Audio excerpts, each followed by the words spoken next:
Hey, AfterBuzzers, you are tuning in to Season 1, Episode 10 of The Family After Show. Now stay tuned because the title kind of just says it all. You're tuning into the destination for TV superfan discussion, AfterBuzz TV. And now, let the buzz begin. Woo! What's up, everybody? Welcome to Sunday night's favorite show, The Family, where we are breaking down a fun title for tonight. It is titled Fun Ways to Tell Your Boyfriend You're Pregnant. I am your host, Nadine Della Pelle, and you can find me all over social media, Nadine DP and the number 3. And sitting to my left is Miss Abby. Hey guys, I'm Abby Vega. You can find me on Twitter and Instagram at _Abby Vega. And April cannot be here tonight, so you just got us. And Abby has the live chat up and going, so please make sure to tell us your comments, how you're feeling about the episode. We love to chat with you guys as well.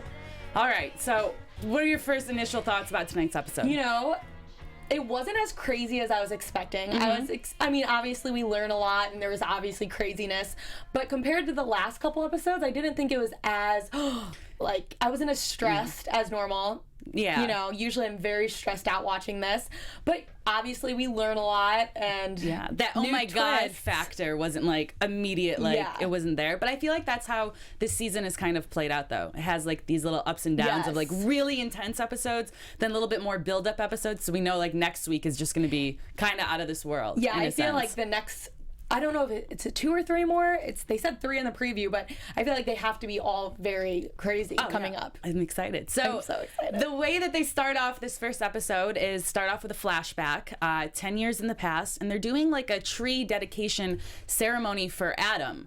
And it's just, we first see Danny as a young boy. I think we saw him once in a flashback at sort of that age, the day he was taken. Yeah, when him and Bridie were, getting it on as they always do, up against walls and, whatever, they have fun. Yeah. But this time we actually just really saw how much his disappearance really affected Danny. We saw Danny sort of have a lot of animosity towards his parents. We saw him just, in the middle of the ceremony, he's just like, oh yeah, guys, I'm sure Adam would really love a tree dedication ceremony because, he loved trees. He's like, he loved to pee on them. And that's what he goes. And I think it just shows how it's affected him over the years. Yeah, I love how they showed the flashbacks mainly focused on Danny, I thought, and I really liked it because it kind of showed how he led up to, because when we first started the show, it was just Danny was the drunk, and it kind of shows what got him to that point. And I really liked that. And I like how he's just so honest. Yeah. And Danny really is, I feel like, the only normal person in this family. Yeah, and he hasn't changed at all. No. And speaking of the flashbacks, we see a lot of the flashbacks of Danny, and it is to be expected, but in a family, when you lose one child, the others are obviously neglected because people go through grief in different ways. And I just thought it was, once again, Willa stepping up and thinking that she needs to, bring the family back together and help in any way she can. But this time, seeing the flashback, I loved what Willa did. When Willa went to Danny's game and knowing, because she was randomly, we were kind of cracking up at the scene when, when young Danny and Claire are kind of arguing when he has his friends over, etc. And he's like, you guys don't even pay attention that we're in the finals.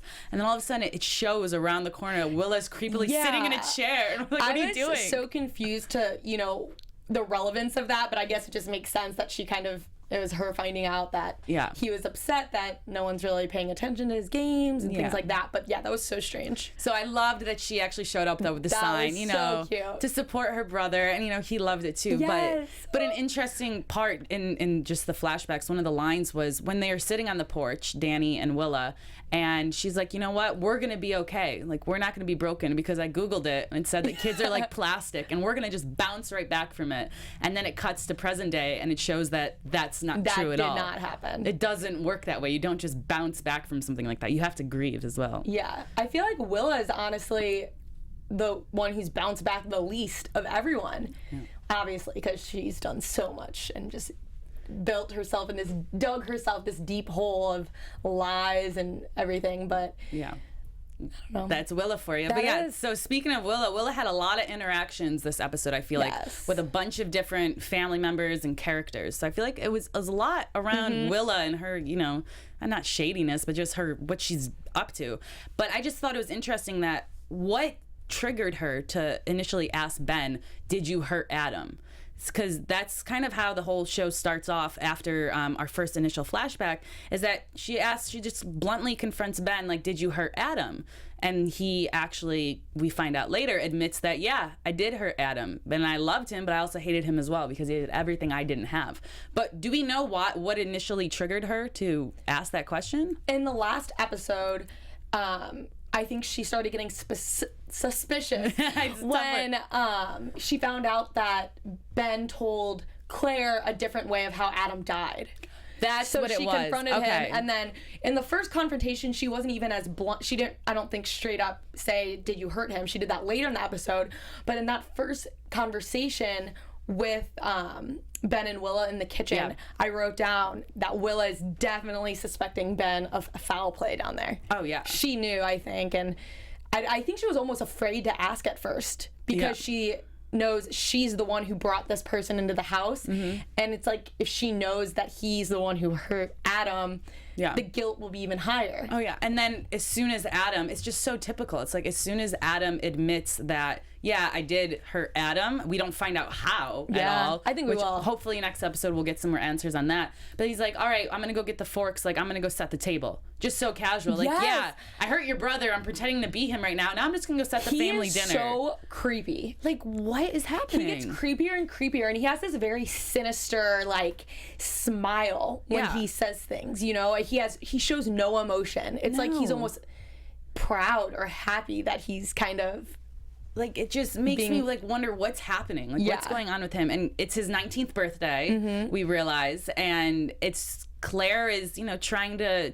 make him really acclimated into the family, and like, sorry, we can't really celebrate it, which I just still find to be just, I don't know what's going on in her head. She really wants him to be, I guess, a part, or maybe she's just playing it off so well that there's nothing else they can do but actually include him now. Yeah, I think that the reason at this point that she's still kind of letting it happen is, I think to her that is still her last connection and link to Adam. And I think she still wants to learn more about Adam, because even she said to him, you know, you knew him better than I did. And I think that's kind of why she's still hanging on and letting him be there. Yeah. And then as soon as Willa decides, like, okay, well, I need to tell my mom that, like, this kid that's staying with us that we're giving watches to and we're having Chinese dinner for his birthday actually hurt our real son. And as soon as she goes to say something, Claire is just, I mean, the animosity between Claire and Willa is just, and the tension that's growing between them. They really have no real relationship anymore. It's like this work relationship, and I feel like Claire is just like hating Willa for everything that she's brought into the family right now. And so Claire just completely disregards it, but it's something huge that she should know. And I'm so upset that Willa didn't say anything.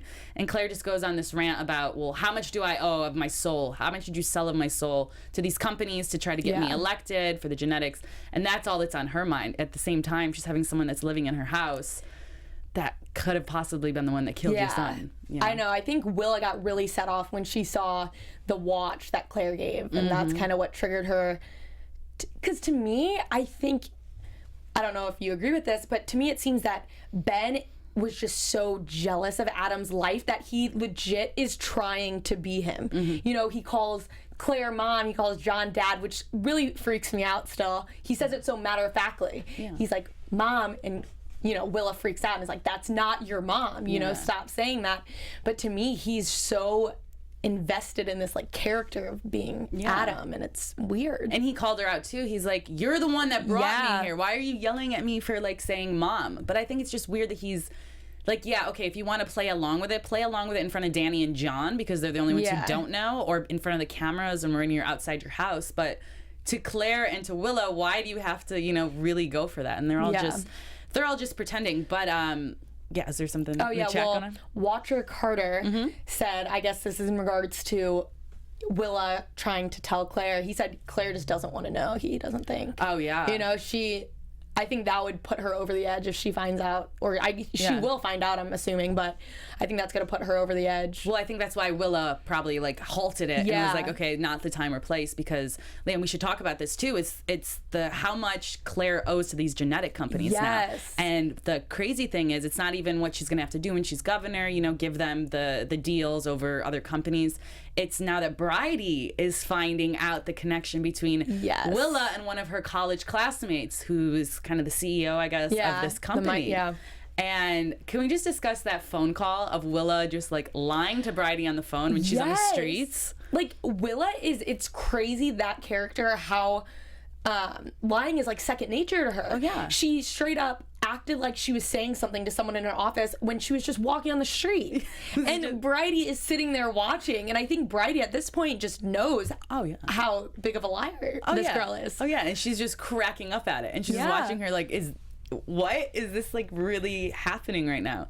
And so Bridie, is kind of being little reporting, stalking Willa. She's really, I think Bridie now is just all about the story. I think it's kind of like her ties. She's like, I mean, this is just about the story now for me, because there's a lot of shady stuff happening, and I need to break the story. And she even talks to her boss and is like, hey, like, I found this connection. I want front page. And he's basically like, give me the story, kind of, and you'll have that front page story you want. And she's gonna get it. Oh yeah, she's for sure gonna get it. She's gonna get something. And then, but I just thought it was just like I would take okay, so in the scene where Bridie and Willa are sleeping together, and Bridie wakes up in the middle of the night, make sure Willa is still sleeping so she can, you know, steal the files from her laptop.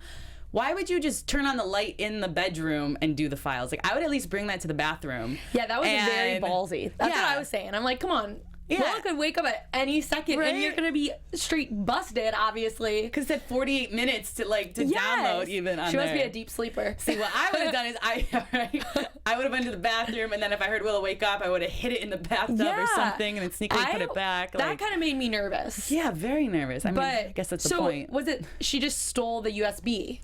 No, she had a USB, and she just took all the files from the computer. Oh, and so put it onto that was Willa's computer. Yeah, and she was just taking all the files and putting it on the USB so that she can go through and look at them later. Yeah, that was. So it's just, she's gonna find some dirt on that. Gosh. I cannot wait. I'm ready for Willa to be taken down a little bit. A little bit taken down, but I don't know. I don't want the whole family. I know. I just love them so much. But at this point, I feel like the only one. Poor John and Danny, honestly. They are so oblivious. They're so lost. It's so sad. So lost. And then the scene with Danny and Bridie, when I thought that Danny telling Bridie that he knows about her and Willa sleeping together, I thought it was going to be this more blowout thing where Bridie was going to maybe deny it or like say something crazy. And it was just so simple, like, yeah, I'm sleeping with your sister too, kind of, you know? I don't know who it was. I know we predicted that Danny was going to go the defensive route of Willa, and I really liked that. And that kind of just showed, again, how Danny, I think, really is, she says that you're a good person. And we've kind of said that. At the beginning of the show, they want him to be painted out as this drunk, you know, kind of has no, like, focus or path. But I think he's, like, the sweetest person. He got very defensive. He says, you know, she's special. You can't do whatever you're doing. Yeah. He kind of senses that Bridie's doesn't have good intentions in the Willa Bridie relationship, and I thought it was cute how he was protecting stuck up for her. Yeah, very protective of her, and I really like seeing that side of Danny. Yeah, he's like, don't use her. Like that's one of those, she doesn't know. She's not like us. She's not like crazy and experienced a lot with life.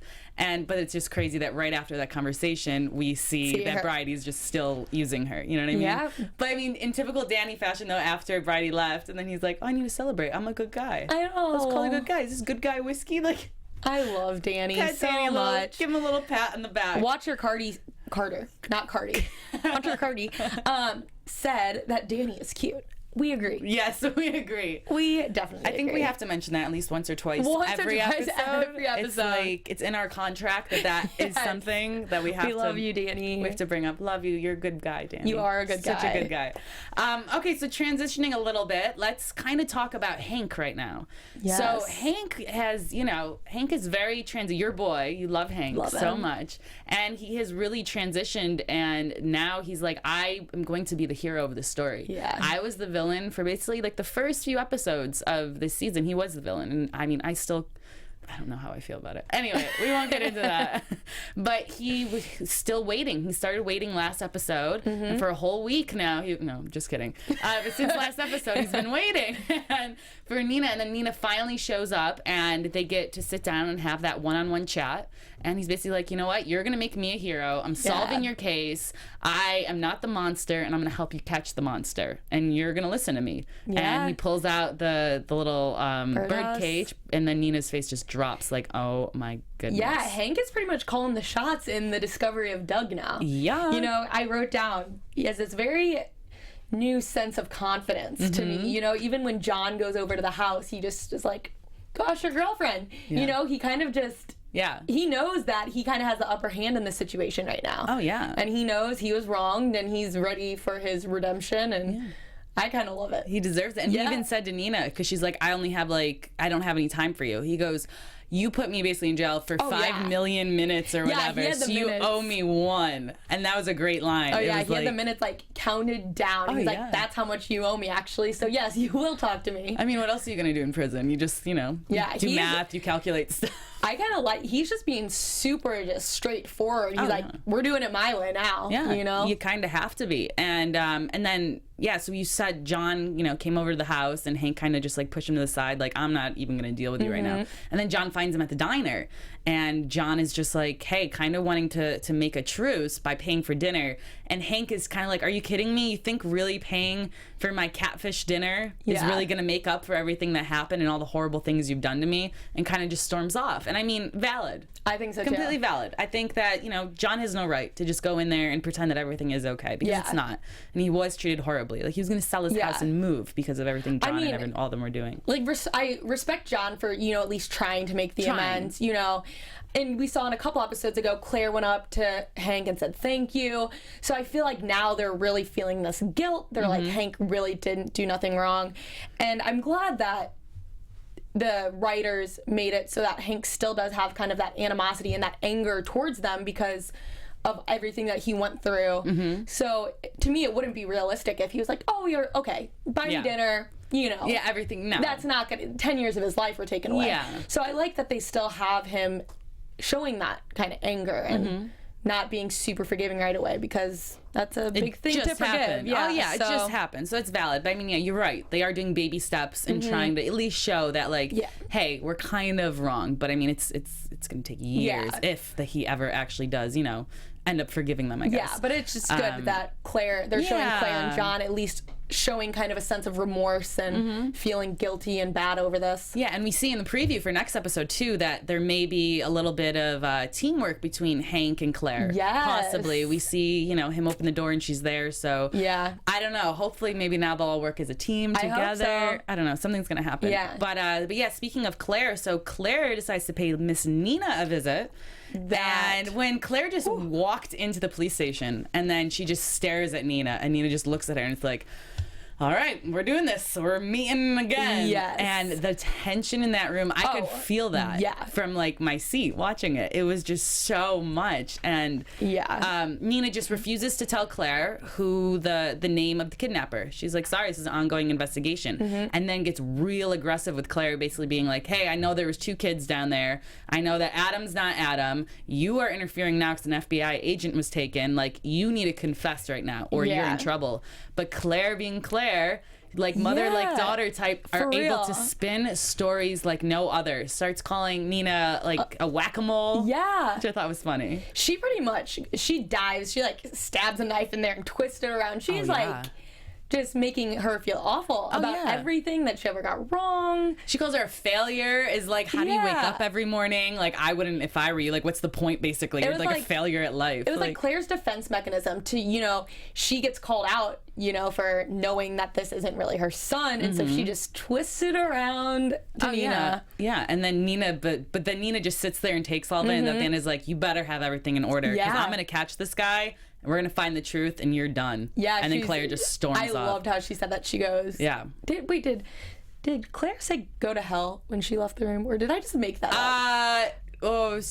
I think feel like so. she said Someone something. said, well, because Jane told Doug that she hopes he burns in hell. Oh, okay, that's what it was. So maybe that's what it is. But she did say something. I mean, Claire did leave saying, like, hey, when I become governor, you're just going to be like a street, that was pretty a cross intense. guard, and maybe you'll save one of those kids. What'd And I she was say, like, too? It was kind of about her and John. She's like, you were sleeping with my husband instead of looking for my son. I was like, oh, and she basically just man. laid it out about Yeah. how her credibility is gone. It's true. It is, though. She does have a lot to prove in this situation. She put a guy behind bars for 10 years. Kelsey said that she did say go to hell when she left the She room. did say go to hell. Okay, so Mic drop.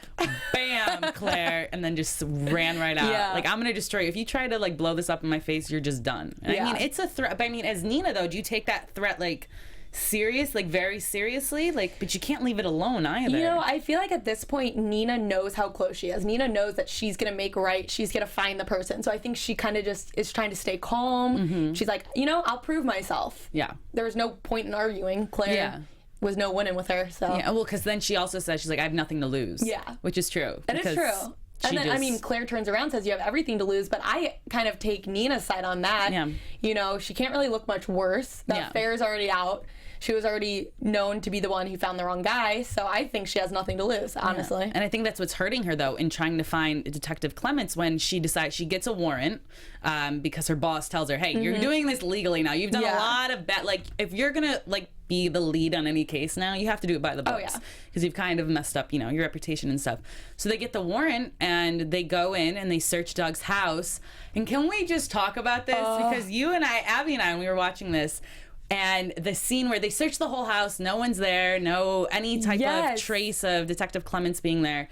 And then we see like simultaneous shots. The way they set that up was perfect. Yeah, I love that. Of Jane and Detective Clements, they're she's just feeding him and saying she's sorry, and he's like, please unlock me, please get me out. At the same time as we finally see what's in the bunker in the house bunker, the garage bunker. Because I don't think we've ever really seen it. We thought that's where he was before. Maybe that's what I think it's where he was. Yeah, and we didn't realize. So then they moved him, and that shot at the same exact time, our hearts just dropped because I just wanted them to catch him, but it's too easy. I know, and when she comes out and they zoom out and you just see that they're literally in the middle of, it looks like the woods. And I'm like, what? Where are they? That was crazy. But that just shows that they were tipped off. And who do we think tipped Doug off that the cops were coming? Ben. Mr. Ben, that little creep. And he comes down, like Ben too, at the house when the family's a little bit worried, or I think it was Willa and Claire who were worried, like what's gonna happen if they actually catch him, and they realize that there was 2 kids down there, and then they figure out the story, and Ben straight up says he's not gonna say anything because there were 2 kids and only one came out, like he killed someone.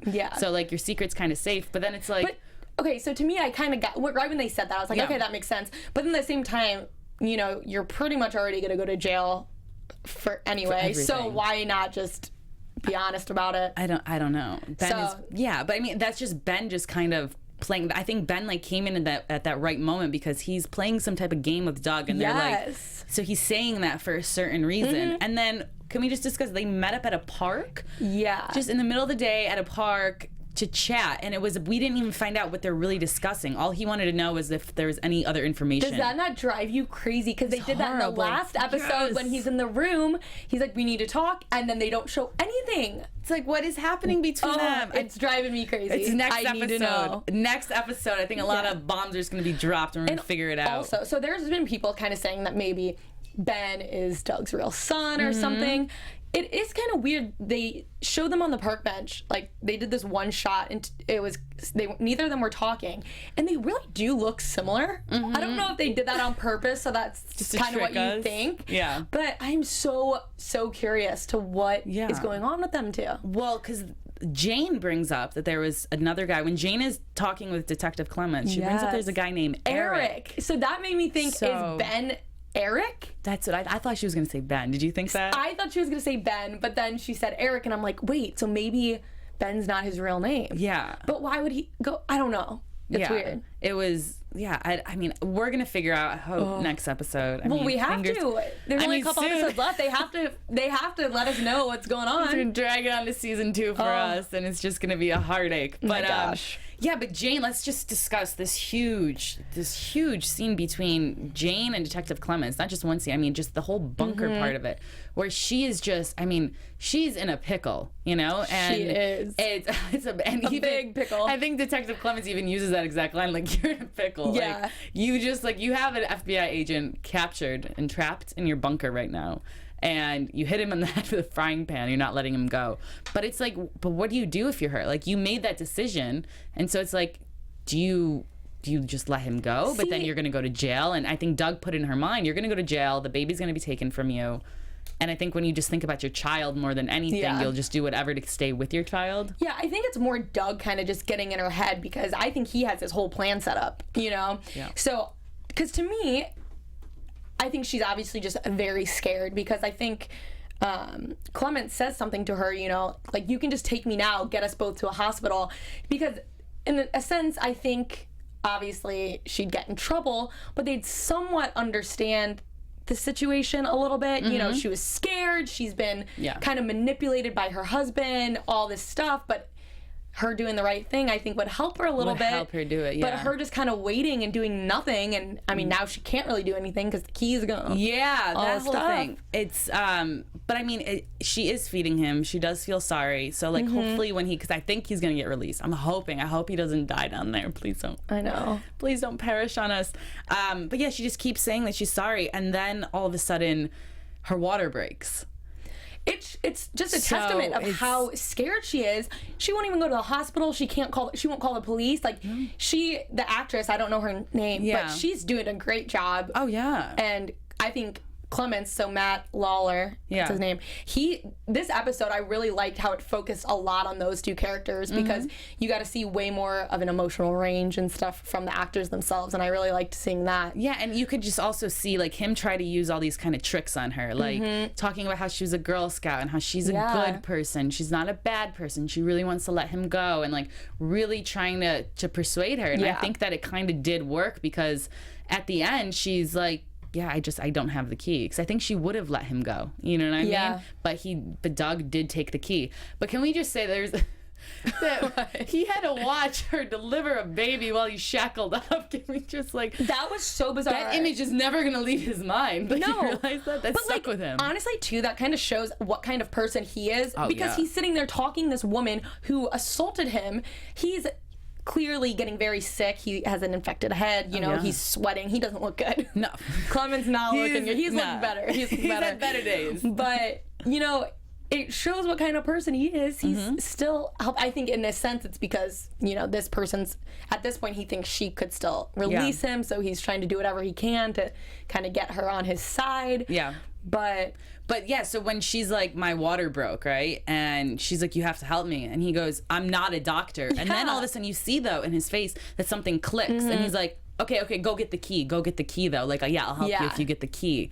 And so I thought that he literally was going to get out, and she was going to like actually get the key to actually help him escape. And then he was going to deliver the baby and go to the hospital. That's I don't what think he would have just left. I think he would have stayed. Same. But I bet you she did go try to find the key, and then it didn't work. And it was gone. Well, I knew that when they had that scene with Jane and Doug walking in, and they kind of showed the key there, Doug noticing it, because I don't think Doug wanted her down there, like, talking. No, yeah. So I knew at that point that the key was probably going to be gone. That something that he was going to take the key or something. Oh, yeah. And then, so she delivers the baby somehow. I mean, delivering your own child. Oh my God, that woman, that poor woman. You need to go to the hospital.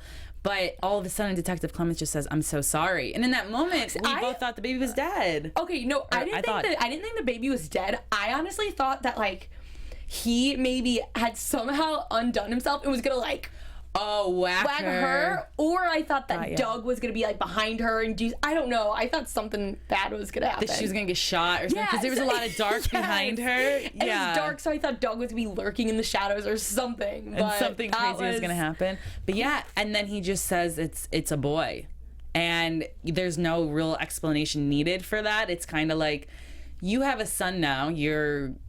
The baby daddy is a child molester, basically, and likes little boys, and now you just gave birth to a son. So it's like, you need to get that child away from him. Yeah. Because I think they thought it was a girl the whole time, right? Did they? I don't know. Or did they not know the sex? I don't know why. remember. I thought it was a girl the whole time, but maybe they had said something. Yeah, I don't remember. I don't know. Or maybe they just didn't know. But also, in regards to Doug and Jane, I thought it was pretty crazy when he pretty much, did you imply that he thought about killing himself? Oh yes, he said that, and so there's a scene in the kitchen, which is a big scene between Jane and Doug, and Doug is kind of just acting like nothing. I mean, he's just being very lovey-dovey. Jane breaks a glass, hurts her hand. He's cleaning it out, and he's basically trying to make her feel sorry for him. Yeah. And he basically says that a year ago, he kind of had this realization of like, I am so deep in on this. Like, what am I doing? There's no end game to this. And that line, though, kind of correlated to like Willa and Claire, I thought, because it was like, they're now so deep into pretending. Yeah, like, how do they get out of this? How do you get out of it? You really can't at this point. So I think in the episode, and I think like, I don't know if it was nothing is a coincidence. So the writers did a really good job with paralleling those two stories into kind of, they're kind of in the same situation with that, because it's like Ben tells Willa that, I hurt Adam. All right, now I'm going to go set the table, because it's like, you can't do anything. What are you going to do? Yeah, exactly. You know what I mean? There's nothing else you can do. And so when Doug says that, and he's trying to get kind of, sympathy from Jane and saying, I tried to end my life basically when you were sleeping. And she just doesn't really say anything. And then when she exits out, she says, I hope you burn in hell, basically. I loved that. Yeah. Because up until this point, I mean, obviously we see that Jane has been, protecting Doug and all this stuff. But to me, I am so glad that they finally show that she really just feels stuck now. Yeah. It's not, to me, I don't even know, but I love that she said that. Yeah, well, I think she feels stuck also because in that scene, he says to her, he's like, what do you assaulted an FBI agent. Like, yes, I need to take the blame for all this and stuff, but they're going to take your child away. They're going to do all these things to you. So he is getting in her head. He is scaring her. But we find out why the title of the show is that the title of the episode is called How to Tell Your Boyfriend You're Pregnant. Not what I was expecting. No, so because when he's in that saying his story about how he wanted to end his life, etc., because he felt so stuck, he says the only thing that saved him was that she gave him a present, and it was a onesie that said "I love Daddy," and he's like trying to be cute and be like, how did you think of something so precious like that? And she looks at him and is like, I googled fun ways to tell your boyfriend you're pregnant. That is so bizarre. I think it's just funny like that's why they made the show that title. Yeah, but I think it's also because maybe it ties into the end when he finds out it's a boy. Oh my gosh, a side note too. Yeah. Is this one of the only episodes they didn't have a voiceover? Oh wow, they didn't have a voiceover in the beginning. I had to think about that for a second. I was thinking back to the tree. Yeah. No, interesting. They didn't, right? No, they didn't have one. Because it was just them in doing the tree ceremony. That's interesting. That isn't. I wonder why they did it that way. But I thought the whole time why the episode was titled that. About Bridie. Because, I thought Bridie may have been pregnant after she had a little fun with Danny. That's what I thought, 100%. Oh, yeah. Some, alleyway baby making. Yeah. So I thought that's where we were heading, but I'm glad that we're not. And then, and then they just end the episode tonight with Doug just opening up that police station door and just heading straight through and being like, hi. Yeah. Points to his picture and is like, I'm the man you're looking for. And Nina is just dumbfounded. Yeah. Like the shock on her face that like, you're actually here. And that just shows, what does Doug and Ben have up their sleeves? Yeah. What is he going to offer? Like maybe a takedown of Claire? I don't know. But they ended it like that. So maybe we should get into some predictions. I think we're ready for some predictions. Yes. So, there's just... I always forget. I always forget that we have our own voiceover here. Yeah. But yeah, I mean, everything, I think. So you go first. Okay. What are you thinking right now? I 100% think that Doug is going to try to maybe pin a lot on Jane. Okay. I think that's kind of... Wow. Okay. I think that's why he kind of is going and turning himself, because he can make... I'm sure he could easily spin it, because right now Jane's the one in the basement with... Clements, having no idea where Doug is. It's just, I'm very confused. Doug has to have some elaborate plan because, like we said, there's no way he would just go turn himself in if he didn't have some thing spinning in his head. You think he's gonna turn on Jane? You don't think like he feels sorry or loves her enough? You think that he's No. Just gonna backstab her? No, I with think it? he's like obviously some sort of sociopath, freak.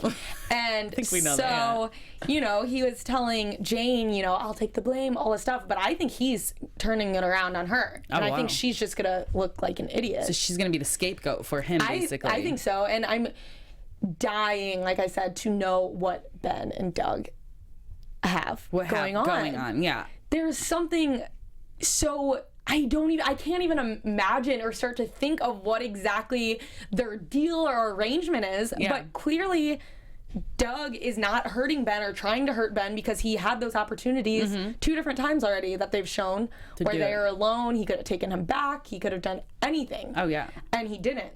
So I don't even know. Dying to see it. Yeah, I think next episode we're gonna find out something more with that because there's gonna be all this interrogation, which I'm really, really excited about. But I also think next episode is possibly gonna be when John and Danny find out about Adam, and I think that's gonna cause a huge effect and a huge ripple, obviously, in the family, and that's just gonna, I don't know, just freak I don't know, something big is gonna happen once they discover that. So I think that's gonna come next episode. Side note, are we still thinking that Adam might be alive? No, that's kind of like it's gone off my brain too.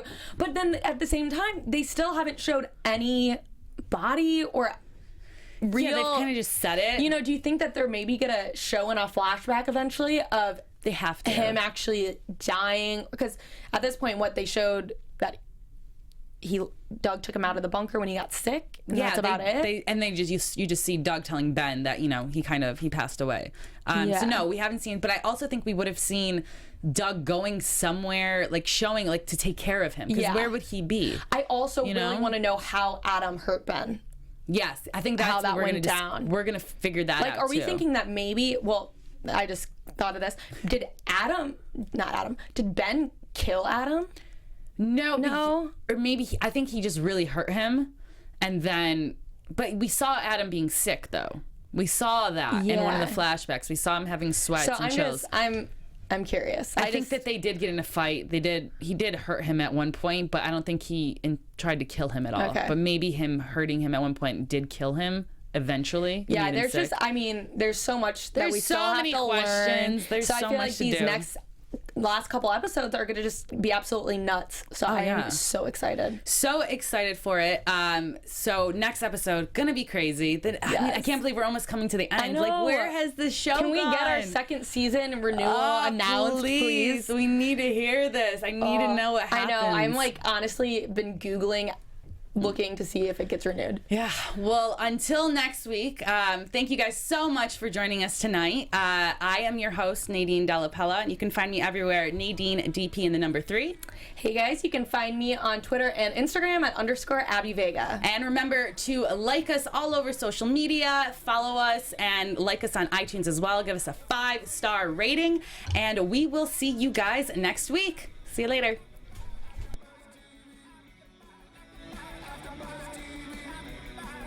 From executive producers Maria Menounos, Kevin Undergaro, Phil Svitek, and the entire AfterBuzz TV staff, we would like to thank you for listening to the AfterBuzz TV network. To watch or listen to other after shows and post comments or questions, be sure to visit AfterBuzzTV.com. I'm Sir Richard Wentworth, and this has been a presentation of AfterBuzz TV. Buzz you later. The views expressed herein are those of the hosts only and do not necessarily reflect the views of AfterBuzz TV or its owners or principals.